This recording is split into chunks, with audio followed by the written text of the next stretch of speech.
Hey everyone, George here. So today we're going to talk all about Roth plans, specifically what they are, why contractors love them so much, how much you could put in based on your income, any limits there, the backdoor Roth strategy, and any alternatives. So, let's get started.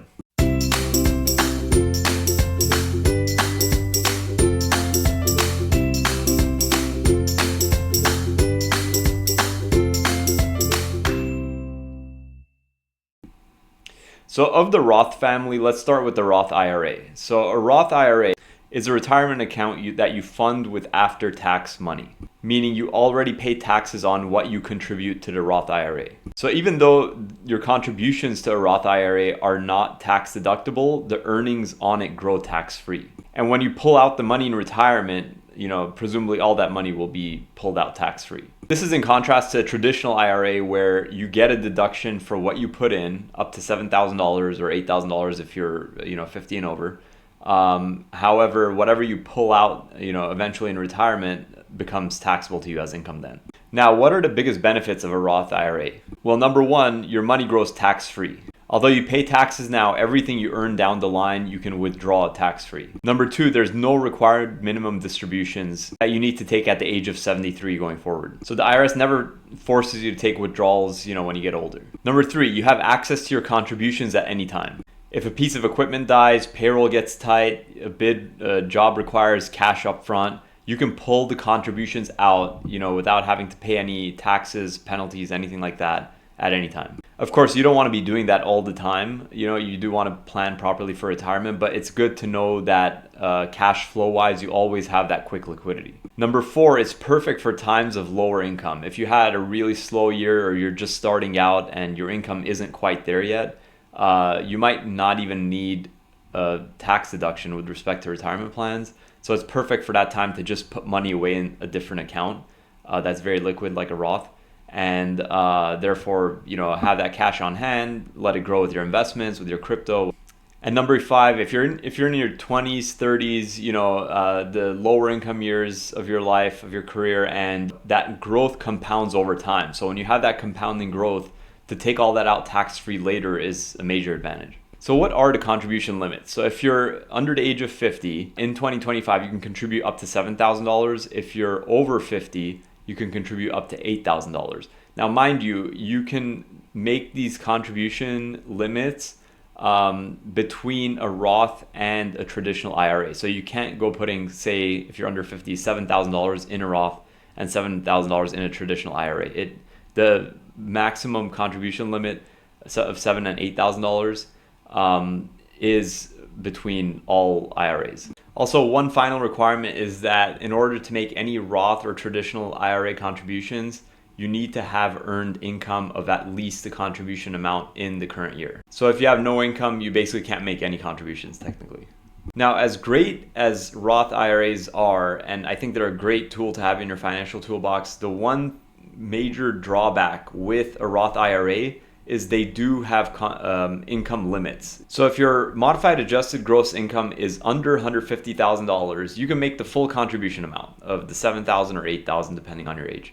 If your income is between $150,000 and $165,000, the phase out begins. And if your income is over $165,000, then you're completely phased out and can't make contributions. And sorry, I should have prefaced this. These ranges, these figures are all assuming if you're single, if you're filing as single. However, if you're filing as married filing joint, you can make full contributions under $236,000 of income. It phases out between $236,000 to $246,000 of income, and you can't make any contributions over $246,000. Now, see, that's very limiting because, especially in construction, you can achieve that $150,000 or $250,000 of income like very quick. And to be locked out of your $7,000, $8,000 contribution is that is very limiting indeed. There are ways around that. There is what's called a backdoor Roth strategy, and here there's three things that need to come into play. You make your contribution into a traditional IRA. You convert your traditional IRA to a Roth IRA, and that's pretty much it. You're effectively putting the money in a traditional IRA, converting it to a Roth, and that allows you to get around that contribution limit. But now what have we achieved in all this administrative effort, in all this work? We achieved a $7,000, or if you're over 50, $8,000 contribution, which still doesn't seem like a whole lot. And after all this back and forth with your financial advisor, signing all the documents, everything you need to, what ends up happening is there's one catch as well to the backdoor Roth IRA plan, and that is the pro rata rule that the IRS has. It says that if you have any other pre-tax dollars in traditional IRAs, the IRS at conversion time treats all these traditional IRAs as one account during conversion. So everything can get lumped up and stuck in this conversion, and that could actually result in a big tax bill to you. So although people want to sound fancy and say things out there like I did a backdoor Roth conversion and this and that, like really at the end of the day, we're talking about a $7,000 or $8,000 contribution, and it's a lot of administrative legwork involved. In my personal opinion, it's not worth it. So like, how can we get around and still utilize the advantages of a Roth in what is a good career where you're making well above $250,000 a year, whatever it is? And my answer to you is going to be one of these other Roth plans. So you can have, nowadays with passage of Secure 2.0, you can have a Roth 401k, a Roth SEP IRA, a Roth traditional 401k. You have other Roth options than just this little Roth IRA plan. So what are the limits and everything with all these other plans? Simply put, the limits are tied to the original limits of all these other plans, meaning in 2025, you can contribute up to $70,000 between employee-employer portion in a solo 401k or a traditional 401k that is Roth, and there are no phase-outs with this. Similarly, with the SEP IRA, you can contribute up to 25% of your self-employment earnings, capped at that $70,000 limit. So in my opinion, it's not really worth chasing down all the minutia to get around the $7,000 contribution phase out for a Roth IRA. If I were you, I would just work it around, open a Roth under either your solo 401k plan or regular 401k plan or your SEP IRA. We can now have a Roth account, Roth version of these.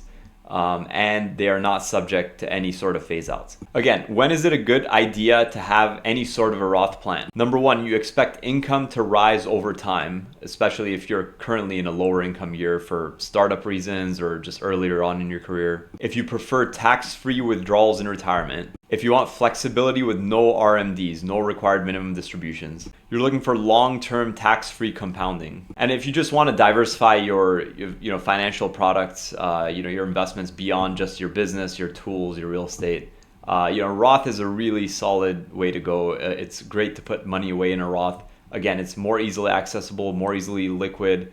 You're not subject to the penalties if you ever need to take the money out for any reason, up to the contribution amount, not the earnings. And again, as a recap, when is it not ideal to have a Roth plan? If you're late in your career, like you're in your highest earning years right now, you're going to want to utilize the deductions of a regular plan. If you need the tax break, therefore, from a regular IRA or regular SEP IRA, 401k, what have you. If you have a very short window until retirement, and if you have a lot of pre-tax IRA money, doing a conversion, a backdoor is not going to be a good idea. So again, very good tool to have.